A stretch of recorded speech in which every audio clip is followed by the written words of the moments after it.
Bismillahirrahmanirrahim. Assalamualaikum warahmatullahi wabarakatuh. Waalaikumsalam warahmatullahi wabarakatuh. Alhamdulillahi rabbil alamin. Wassalatu wassalamu ala asrafil anbiya'i wal mursalin wa ala alihi washabihi ajmain. Amma ba'du. Yang sama-sama kita hormati Bapak Hakim, Bapak Panitra, Bapak Ibu jamaah salat zuhur yang berbahagia. Baiklah, pada kesempatan pada siang hari ini, pertama-tama marilah kita panjatkan puji syukur kehadirat Allah Subhanahu wa taala pada puasa yang ke-24 ini. Alhamdulillah, jamaahnya sudah banyak berkurang, tapi masih ada. Alhamdulillah. Selanjutnya, selawat beriring salam marilah kita hadiahkan kepada junjungan kita Nabi besar Muhammad sallallahu alaihi wasallam dengan ucapan Allahumma sholli ala sayyidina Muhammad wa ala ali sayyidina Muhammad.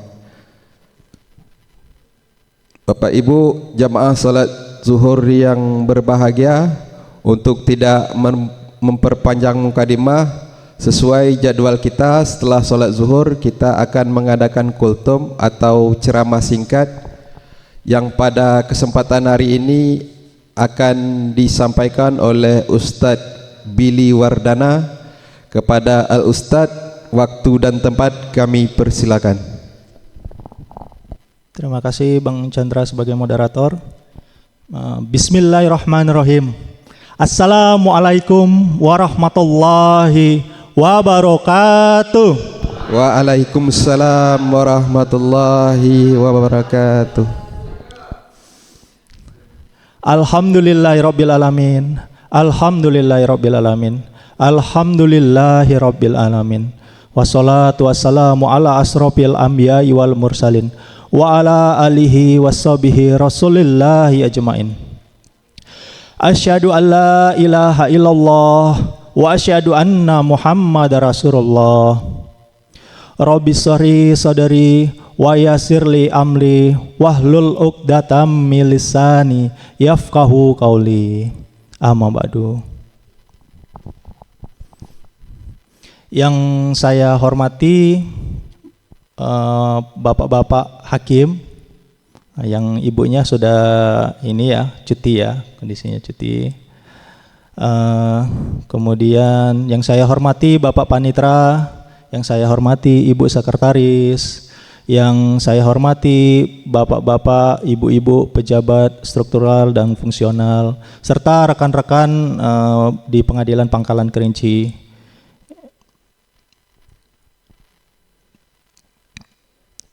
Bismillahirrahmanirrahim. Puji dan syukur kita sampaikan kehadirat Allah Subhanahu wa taala. Karena berkat rahmat dan hidayah Allah Subhanahu wa taala, kita masih bersemangat bisa hadir berkumpul di acara zuhur yang berjamaah ini dan disambung dengan tausiah keagamaan. Yang mana jadwalnya sebenarnya minggu ini agak off mungkin ya sebenarnya, karena lihat antusiasmenya luar biasa dari kawan-kawan semua, dari rekan-rekan semua, maka kita tetap sambung acaranya. Kemudian salawat beriring salam kita hadiahkan kepada Nabi besar kita Nabi Muhammad Rasulullah sallallahu alaihi wasallam dengan ucapan Allahumma sholli ala sayyidina Muhammad wa ala ali sayyidina Muhammad. Baiklah, sebelum memulai, karena kita hidup di tanah Melayu, saya akan menyampaikan sebuah pantun. Belum mulai. Pergi ke warung beli pisang goreng sama risoles, buat dihidang bersama kopi, duduk santai sambil bercanda. Saya bukanlah seorang ustadz yang alim ilmunya luas, cuma mencoba meramaikan isi acara.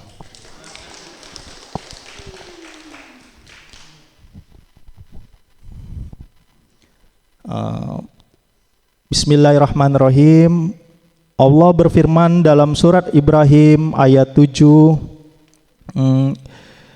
yang penggalan firman-Nya, ya Allah, bismillahirrahmanirrahim, wa ista'azzana rabbukum la in syakartum la azizzanakum wa la in kafartum inna azabi lasyadid. Yang artinya, sesungguhnya jika kamu bersyukur, pasti aku akan menambah nikmatku kepadamu. Dan jika kamu mengingkari nikmatku itu, maka sesungguhnya azabku sangat pedih. Jadi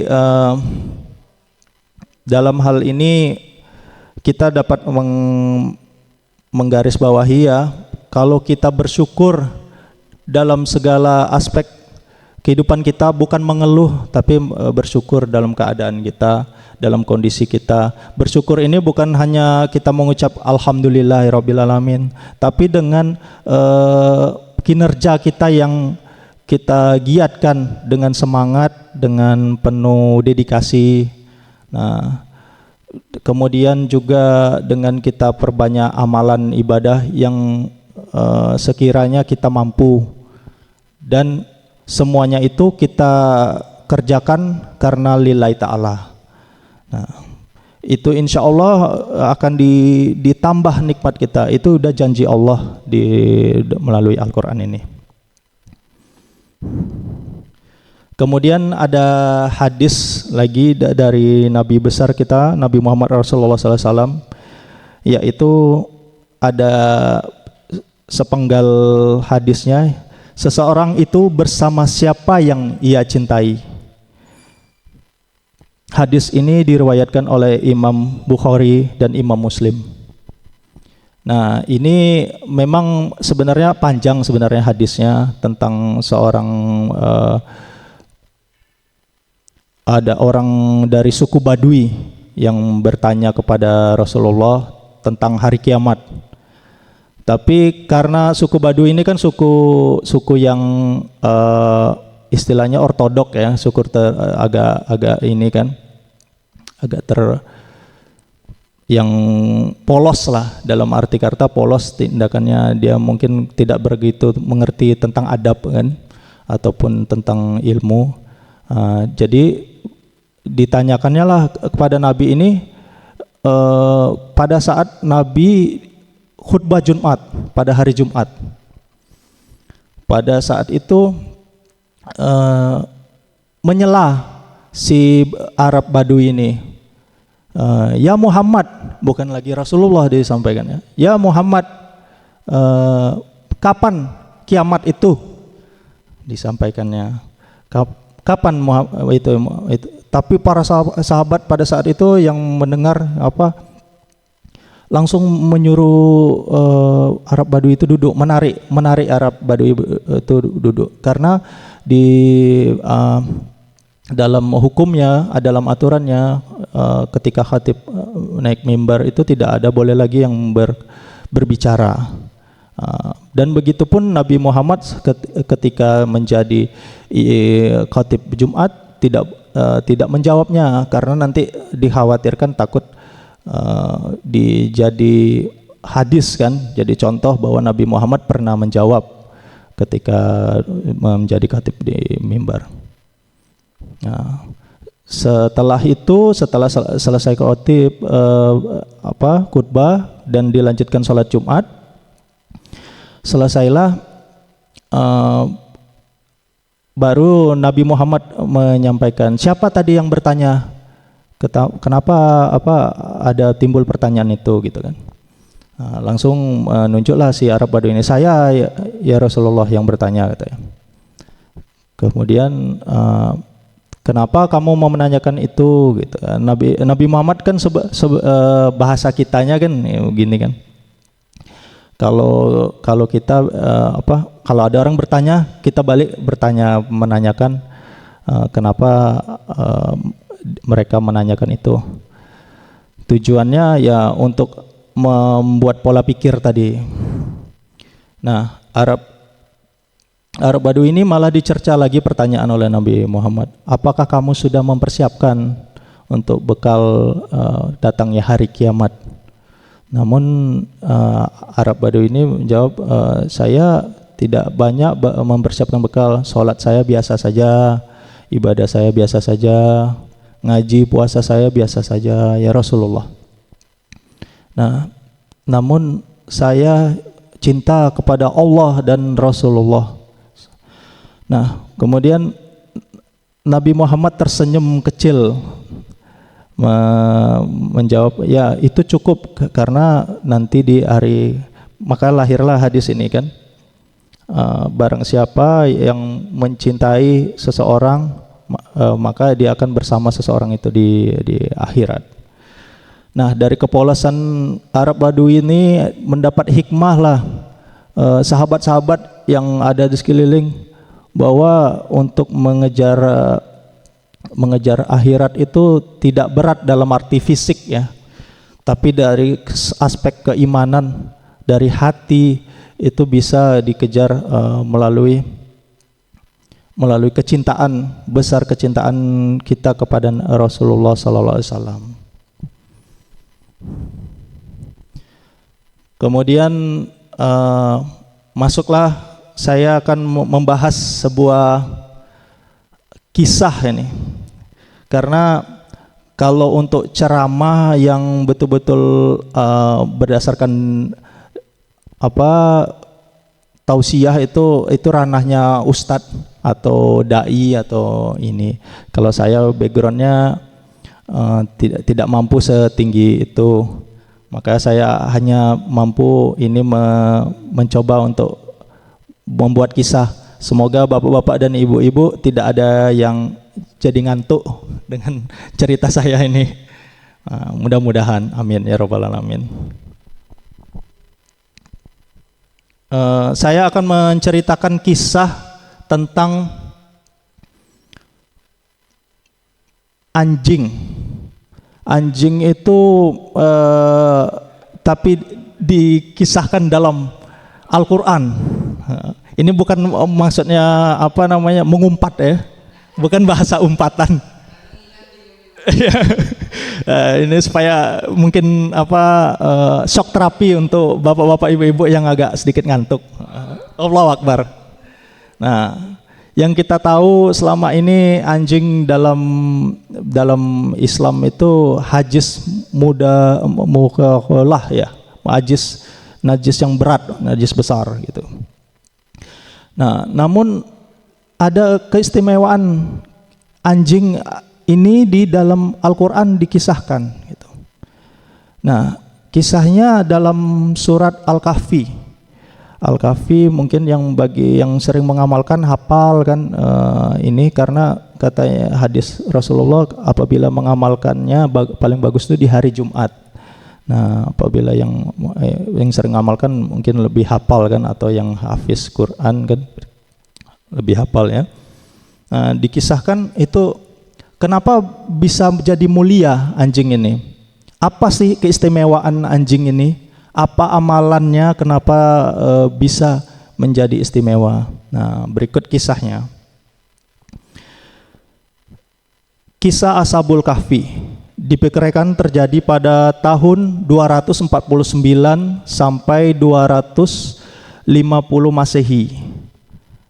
Sekitar 11, kalau dihitung-hitung itu sekitar 320-an tahun sebelum kelahiran Nabi besar Nabi Muhammad SAW. Masih sekiranya masih zamannya Nabi Isa alaihissalam lah ini. Nah, pada suatu ketika ada seorang pengembala dan seekor anjingnya didatangi oleh sekelompok pemuda. Ada riwayat menyebutkan 6 pemudanya, ada riwayat menyebutkan 4, pemudanya. Wallahu alam itu. Ini memang banyak kitab-kitab yang menjelaskan. Tapi yang lebih terkenal itu 6.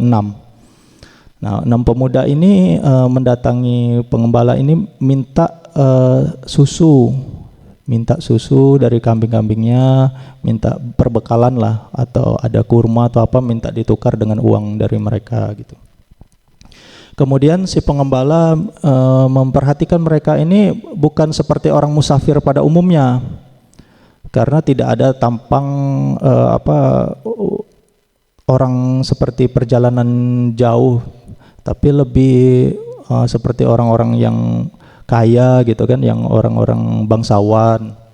Nah, maka bertanyalah si pengembala nih, apakah kalian dalam kondisi pelarian atau kabur dari sesuatu hal yang ada yang mengejar kalian gitu. Dijawablah oleh salah seorang pemuda dari mereka, dalam agama kami tidak boleh berbohong, maka semoga dengan kejujuran kami ini terselamatkanlah kami dari segala macam musibah gitu atau malapetaka. Kemudian mereka jujurlah bahwa mereka betul dalam pelarian dari seorang raja yang pada saat itu memimpin negeri yang bernama Dikianus atau Zikianus. Negerinya bernama Abasus. Nah, mereka berlari karena tirani dari raja ini sangat kejam. Siapa yang tidak mengikuti kebijakannya maka bakalan disalib atau dihukum mati gitu dengan cara disalib. Nah, kerajaan Abasus ini bagian dari kerajaan Romawi, tapi dia mungkin kerajaan terbagi negara bagian gitu kan, atau kayak sekarang negara serikat gitu kan. Nah, Raja Dikianus ini menyembah berhala, bahkan dia menyembah dirinya sendiri seperti Firaun lah, menyembah mengultuskan dirinya sebagai Tuhan gitu kan. Nah, bagi siapa yang tidak mengikuti ajarannya, mengikuti kebijakannya, maka ditindas. Nah, pergilah pemuda-pemuda ini kabur dari negerinya itu. Ya seperti kondisi inilah, ada hashtag yang lagi viral beberapa waktu yang lalu itu, kabur aja dulu gitu kan. Istilah kabur aja dulu itu kan mungkin tidak terlalu familiar bagi kita yang ASN, karena ini kondisi yang katanya memprihatinkan bagi yang tidak orang yang sulit mendapatkan pekerjaan di negeri Konoha istilahnya gitu. Nah, kalau sebenarnya di dalam Islam istilah kabur aja dulu atau pergi hijrah gitu kan, keluar dari negeri yang tidak baik itu sudah banyak dicontohkan di dalam Al-Qur'an gitu kan, sejarahnya kan, dari Nabi Ibrahim zamannya Raja Namrud, kemudian Nabi Musa zamannya Firaun, sampai dengan Nabi Muhammad pada saat itu hijrah keluar dari Mekah ke Madinah, yang pada saat itu musuhnya Abu Jahal, Abu Lahab dari kafir Quraisy. Nah, lanjut kisahnya. Di dalam pertanyaan itu, pengembala ini jadinya mau ikut. Kenapa kalian pergi? Kenapa akidah kalian apa? Kami bertauhid kepada Allah Subhanahu wa taala, satu-satunya Tuhan pencipta langit dan bumi. Tidak ada Tuhan selain Dia, dan tidak ada perantara-perantara. Nah, ada juga seperti di Arab itu kan, kafir Quraisy itu kan sebenarnya mengakui Allah sebagai Tuhan. Namun dia menciptakan patung-patung, berhala-berhala sebagai perantara menyembah kepada Allah Subhanahu wa taala itu. Nah, jadi pengembala ini pun ibaratnya bersujud, ibarat bersyukur gitu kan, bertemu dengan orang-orang yang sama dengan dia. Dia juga merasa dia bertauhid, bertuhankan Allah yang esa, Allah satu-satunya Tuhan semesta alam. Maka aku tahu menyampaikan, aku tahu ada tempat persembunyian yang bisa kita sembunyi untuk dari pelarian ini. Nah, pemuda-pemuda itu kami sangat butuh bantuan seperti itu katanya kan. Ya, tapi aku juga jadinya harus ikut katanya kan. Nah, kemudian anjingnya ini di sini, anjingnya yang saya tahu dari beberapa riwayat disebutkan namanya Khidmir. Nah, Khidmir ini di sini disuruh tuannya atau si pengembala ini untuk diam atau tinggal, tidak disuruh ikut gitu kan. Namun disuruh duduk gitu kan, dianya tidak mau. Tidak berapa lama gitu kan, orangnya sementara mau gitu kan, disuruh diam. Shit, gitu kan. Kalau bahasa Inggrisnya biasanya kan anjing katanya lebih peka terhadap bahasa Inggris ya. Kalau zaman itu ya belum ada ekspansi Inggris kan ke negerinya. Jadi dengan bahasa mereka, bahasa Romawi, mereka menyampaikan tunggu. Tapi anjing ini ya sebentar saja mengikuti. Kemudian tetap mau ikut, mengikuti mereka sampailah ke sebuah gua. Di gua itu mereka bersembunyi.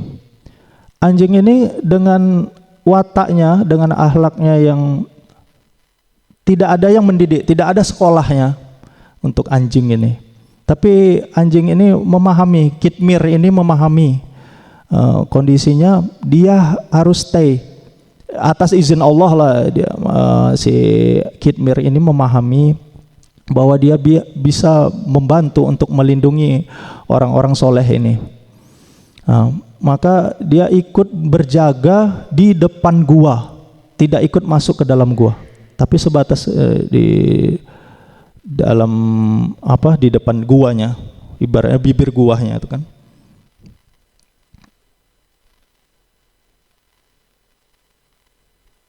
Nah, di dalam Al-Quran itu surat Al-Kahfi ayat 18 menjelaskan bahwa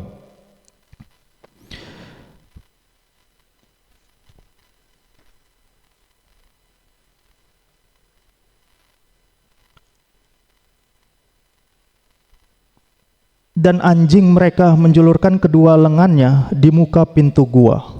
Nah, ini dia dalam posisi siaga, ibaratnya menghadapi halangan rintangan gitu kan.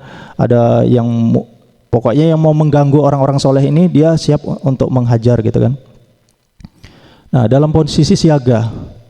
Nah, atas izin Allah mereka ini tertidur, termasuk orang-orang soleh ini, dan berikut juga anjingnya Khidmir tadi ini. Nah, tertidur yang mereka pikir itu hanya satu malaman gitu kan. Nah, benar, dan ternyata benar, Raja Dicyanus ini mengerahkan tidak tanggung-tanggung sekitar 12.000 pasukan untuk mengejar mereka. Nah, dapat kabar, berita dari mata-mata mereka bahwasanya akhirnya ketahuanlah posisi mereka itu ada bersembunyi di dalam gua. Dikepunglah gua tersebut, berusaha Raja Dicyanus ini berusaha untuk menangkap mereka semua. Namun atas izin Allah tidak ada satupun prajurit termasuk Raja Dicyanus yang mampu masuk ke dalam gua. Nah, itu disebutkan juga di dalam Al-Quran, ibaratnya dibuat seolah-olah di dalam gua itu menyeramkan. Termasuk anjing itu atau si Khidmir ini tadi menjadi sangat luar biasa ganasnya, luar biasa menyeramkannya bagi si Raja Zolim ini beserta prajurit-prajuritnya. Tidak ada yang sanggup memasukinya. Ibaratnya kena mental orang itu sebelum masuk. Nah, padahal kondisinya yang di dalam ya tidur enak saja, tidur nyaman, termasuk anjing khidmir itu ya walaupun posisi siaga, si khidmirnya tertidur pulas juga, tapi dalam kondisi siaga. Nah, walhasil prajurit itu dan Raja Dikianus ini merencanakan untuk berjaga di luar. Mereka pasti tidak akan tahan. Mereka kan tadinya tidak sanggup untuk masuk ke dalam, maka mereka mengepung di luarnya, menjaga sampai mereka keluar.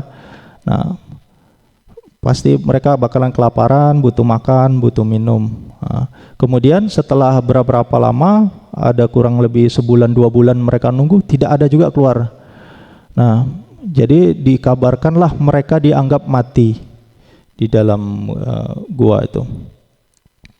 Nah, ternyata setelah ratusan tahun setelah Raja Dikianus itu telah tidak lagi berkuasa, telah wafat, kemudian pemimpin berganti, kerajaannya pun berganti. Atas izin Allah, ternyata ketujuh orang pemuda tadi termasuk penggembala beserta khidmir itu ditidurkan selama 309 tahun. Atau dalam hitungan Masehi itu 300 tahun.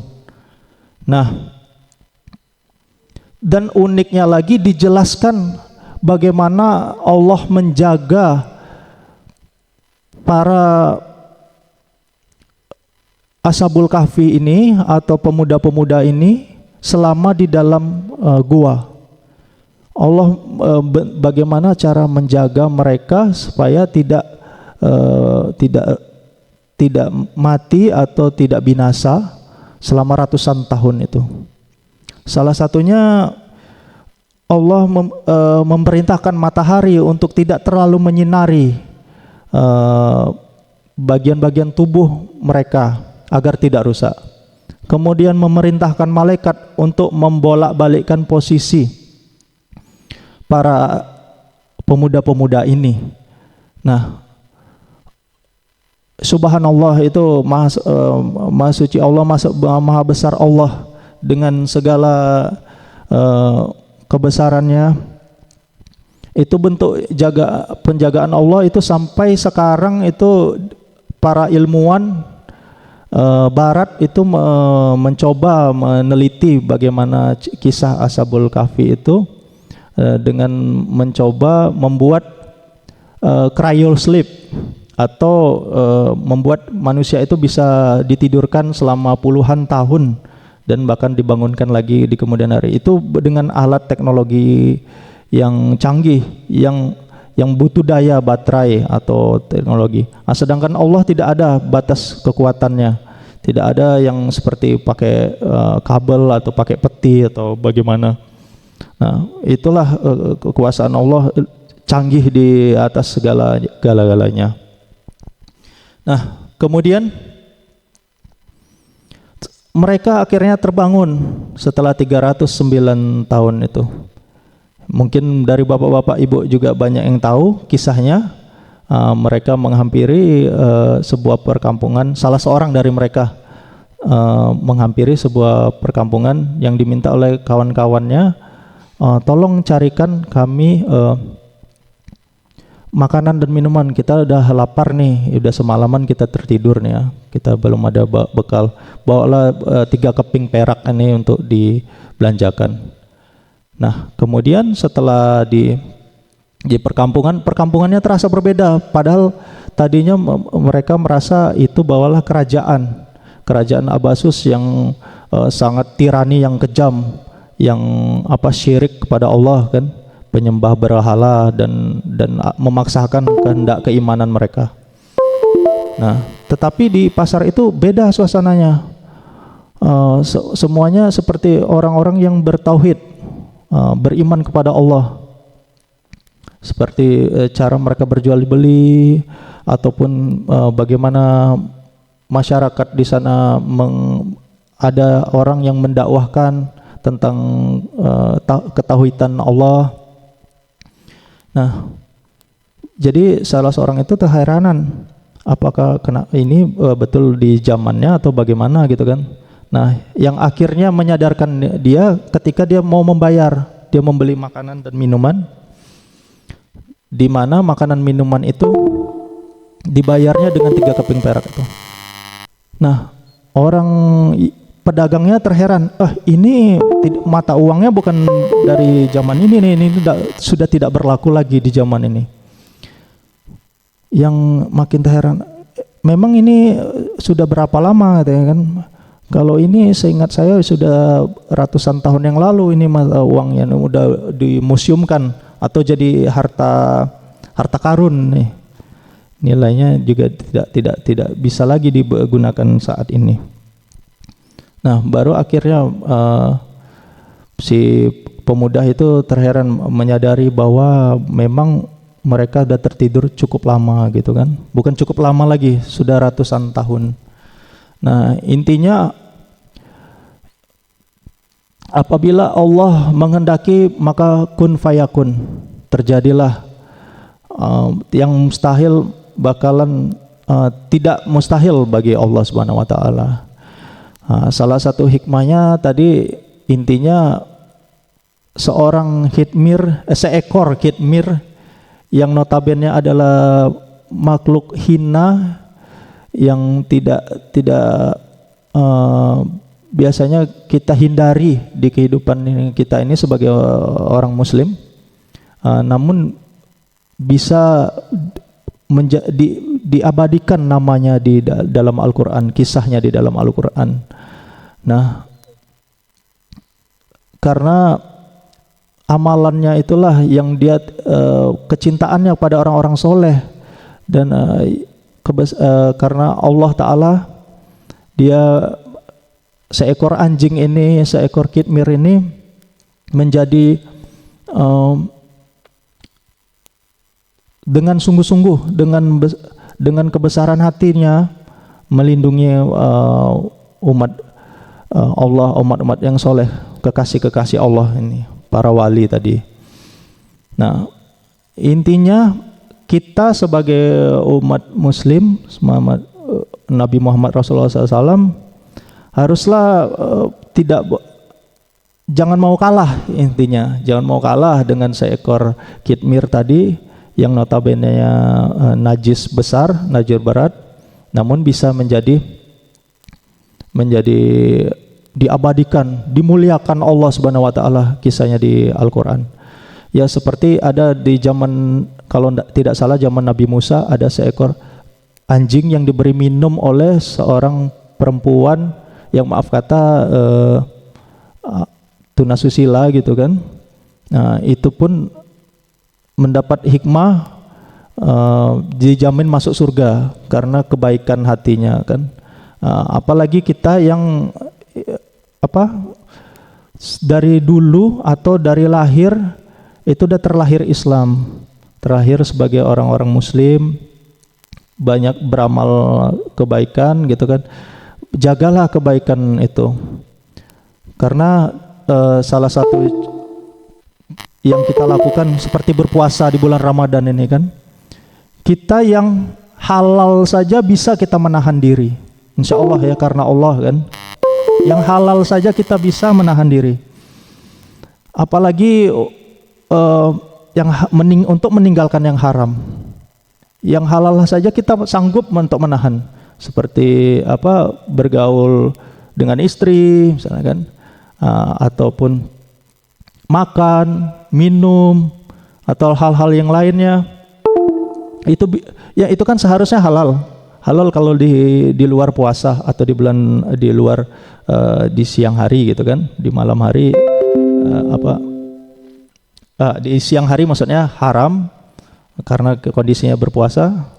Kita sanggup menguatkan mental tanpa harus dilihat orang lain. Makanya Allah sangat menyayangkan orang-orang yang berpuasa dibanding ibadah-ibadah lain. Ibadah lain, sholatmu untukmu, zakatmu untukmu. Nah, sedangkan puasa itu untuk Allah. Allah langsung mengganjar kebaikannya yang berlipat-lipat ganda dari Allah Subhanahu wa taala. Nah, baiklah. demikianlah kisah yang saya bisa ceritakan kepada sahabat-sahabat, rekan-rekan sekalian. Kalau tadi diawali dengan pantun, saya coba akhiri juga dengan pantun. Oke, belum, mulai dulu ya. Kedumai beli kacang pukul sama rendang untuk dibawa mudik lebaran ke Deli Serdang. Kesempurnaan milik Allah yang Maha Pengasih lagi Maha Penyayang. Segala kehilafan dan kesalahan datang dari saya seorang. Wabillahi taufiq wal hidayah. Wassalamualaikum warahmatullahi wabarakatuh. Waalaikumsalam warahmatullahi wabarakatuh. Terima kasih kami ucapkan kepada Ustadz Billy Wardana. Luar biasa penyampaiannya tentang rasa syukur, bersabar dan keteguhan iman yang dikisahkan dalam kisah Ashabul Kahfi tadi. Semoga kita yang ada di sini bisa menambah rasa syukur, bersabar dan keteguhan kita, sehingga kita di akhirat kelak dimuliakan oleh Allah Subhanahu wa taala. Baiklah Bapak Ibu, dengan berakhirnya kultum tadi maka berakhirlah acara kita. Saya selaku moderator mohon maaf jika ada kesilapan kata, dan saya akhiri. Assalamualaikum warahmatullahi wabarakatuh.